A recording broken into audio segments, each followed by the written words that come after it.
सतगुरुदेव की जय। बंदी छोड़ कबीर साहेब की जय। तो आज का जो कबीर साहब का शब्द है वो बहुत अनमोल है।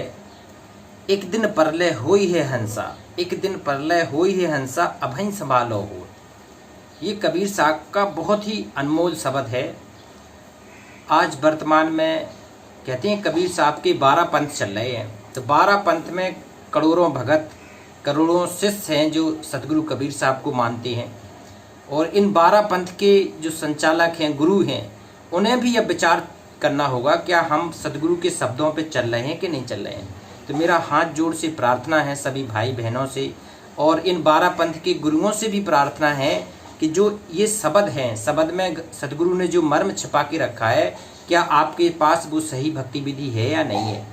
अगर सही भक्ति विधि नहीं है तो जिस पूर्ण संत के पास सही भक्ति है, जो ये फिट बैठ रही है जिनके पास, तब आपको उनका ज्ञान सुनना चाहिए, देखना चाहिए कि वास्तव में आकलन, शब्द के माध्यम से आकलन करना चाहिए कि हमारा ज्ञान किस स्तर का है। तो सभी से प्रार्थना है कि इस शब्द को सुने और विचार करें कि इसमें सतगुरु परमात्मा हमें क्या आदेशित कर रहे हैं। क्या है, एक दिन परलय होई है हंसा। देखो कबीर साहब कह रहे हैं कि एक दिन ये परलय होएगी। परलय में क्या क्या नष्ट होगा उसके बारे में इस शब्द के माध्यम से परमात्मा वर्णन कर रहे हैं कि एक दिन परलय होई हंसा, अभय संभालो हो। अगर आपका मनुष्य जीवन है तो अभी संभाल लो, एक दिन परलय होना है। अभी से सतभक्ति करने लगो, अभी से सच्चा संत ढूंढ लो, अभी से पूर्ण सतगुरु को ढूंढकर भक्ति प्रारंभ कर दो। कहते हैं एक दिन परलय होई है हंसा, अभय संभालो हो। और कहते हैं ब्रह्मा विष्णु जब ना रहे और नहीं शिव कैलासा हो। तो कबीर साहब कह रहे हैं कि एक दिन इनका लोक नष्ट होगा, ब्रह्मा जी का लोक भी नष्ट होगा, ब्रह्मा जी भी नहीं रहेंगे, विष्णु भी लोक नष्ट होगा, विष्णु भगवान भी नहीं रहेंगे। ये शब्द कह रहा है, हम नहीं कह रहे। ये कबीर परमात्मा साहब खुद लिख के गए थे इस शब्दावली में कि ब्रह्मा विष्णु जब ना रहे नहीं शिव कैलासा हो। कहते शिव भगवान भी नहीं रहेगा, कैलाश पर्वत भी नहीं रहेगा।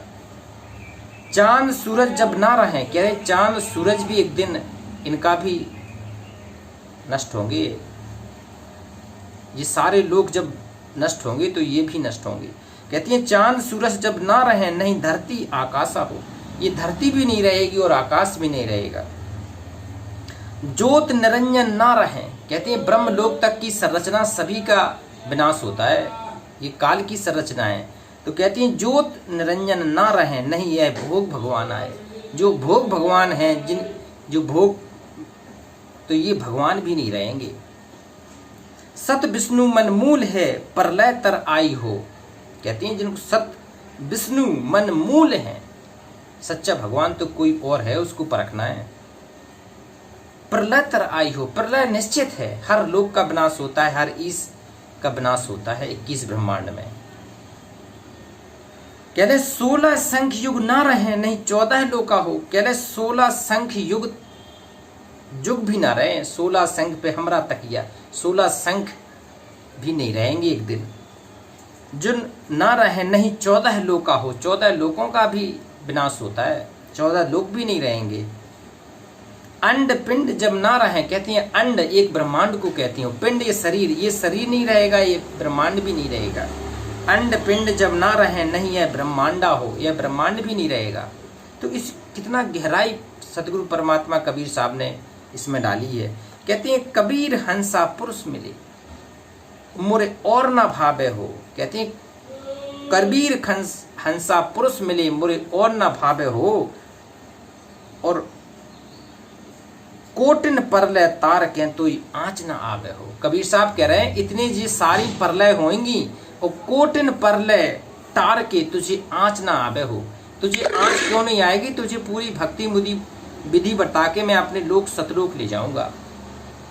ये सतलोक सभी के लोकों से ऊपर है। 21 ब्रह्मांड काल ब्रह्म तक की संरचना ये नाशवान है। वो पूर्ण परम परमेश्वर का स्थान है, शाश्वत स्थान है सतलोक, वो नाशवान नहीं है। तो उसके लोक ले चलूंगा कि तुम्हारे ऊपर आंच भी नहीं आने दूंगा। तो बताओ, अब विचार करना है भक्तों, भक्तात्माओं, पुण्यात्माओं जो सतगुरु कबीर साहब को अपना इष्ट मानते हैं, जो किसी भी गुरु की शरण में रह के साधना कर रहे हैं, तो आपको एक बार विचार करना चाहिए, क्या हमारे गुरु पूर्ण सतगुरु हैं जो इन सभी के ऊपर की साधना करा के अपने निज लोक सतलोक ले जाएं। अगर ये कोई भी लोक अगर विनाश में आ जाए तो हमारे ऊपर आंच भी ना आए, उस लोक में जाने का समर्थ सतगुरु चाहिए, पूर्ण सतगुरु चाहिए, तत्वदर्शी संत चाहिए। तो आज विचार करना है आपको कि वो कौन हो रहे। हमारा सतगुरु अगर ऐसा समर्थ नहीं है तो वो कौन है, इंटरनेट पे आपको सर्च करना होगा, देखना पड़ेगा, ज्ञान आधार से समझना पड़ेगा कि वो सच्चा सतगुरु आज कौन है। इसमें एक शब्द और जोड़ते हैं, साहिब को नाम अखंड और सब खंड है। देखो कहते हैं उस पूर्ण परमात्मा जो कबीर साहब है, उसका सच्चा नाम वो पूर्ण ब्रह्म सत कबीर है, उसका नाम अखंड है। ब्रह्मांड में सब कुछ खंड होता है। कबीर साहब ने बता दिया कि ब्रह्मा विष्णु के लोक तक खंड हो जाते हैं। तो कहते हैं साहिब का नाम अखंड, उस पूर्ण परमात्मा सत कबीर का नाम अखंड है, ये कभी खंड नहीं हो सकता है। और सब खंड है, और सब कुछ खंड होता है। खंड है मेरी समेरू, ये कबीर साहब की शब्द में है। ये अभी नहीं लिखे थे इन्होंने, 1398 में आए थे तो 1400 ईस्वी में कुछ में लिखे गए थे।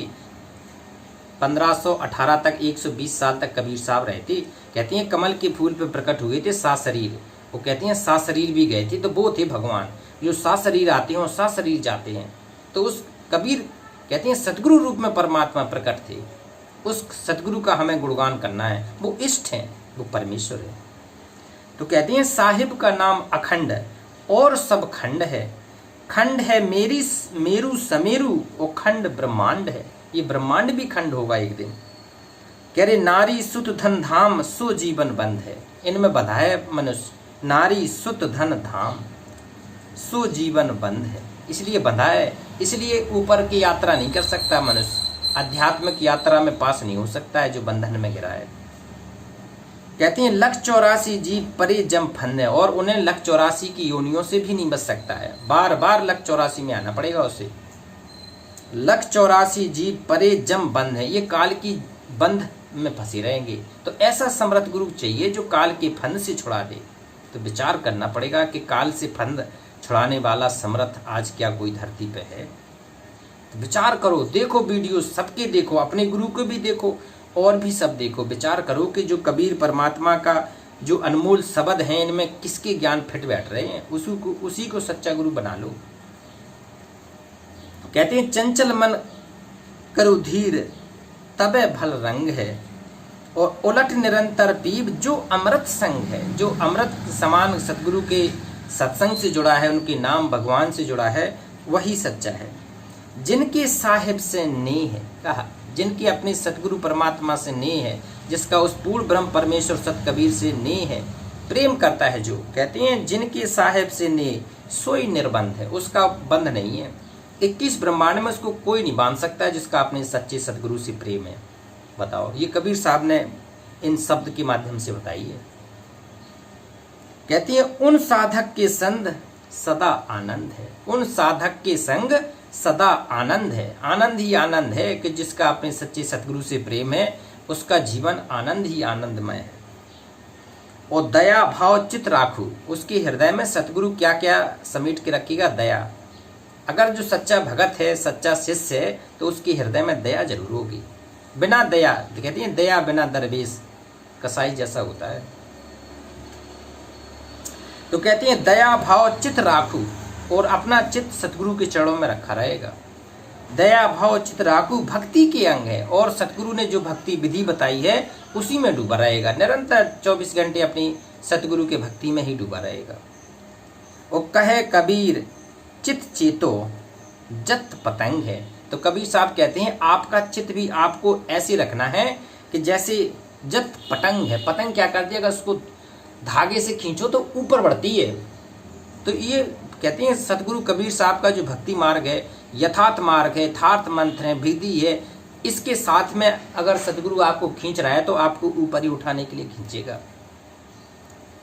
तो कहते हैं सतगुरु भगवान ही हो सकता है, दूसरा कोई हो नहीं सकता है, केवल बशर्ते सच्चा सतगुरु हो। झूठे तो लाखों घूम रहे हैं। तो अब विचार करना पड़ेगा कबीर पंथ के सभी साधकों को, सभी गुरुओं को विचार करना पड़ेगा जो 12 पंथ में हैं। सभी भक्तों को विचार करना पड़ेगा जो इष्ट रूप में कबीर साहब को मानती हैं। क्या इतना गहरा काल जाल से मुक्त कराने का मार्ग आपके सतगुरु के पास है? अगर नहीं है तो विचार करो कि वो सच्चा सतगुरु कौन है। उस सच्चे सतगुरु की शरण में, कहते हैं संत ना होते धरती पे तो जल उठता संसार। ये संत ही धरती पर रहते हैं तो कहते हैं संभाले रहते हैं। तो उस पूर्ण ब्रह्म परमेश्वर सत कबीर के भक्ति मार्ग पर जुड़ना है, सच्चे मार्ग पर जुड़ना है। तो एक बार उस पूर्ण परमात्मा का जयकारा लगाएंगे। बंदी छोड़ सतगुरु कबीर साहेब की जय।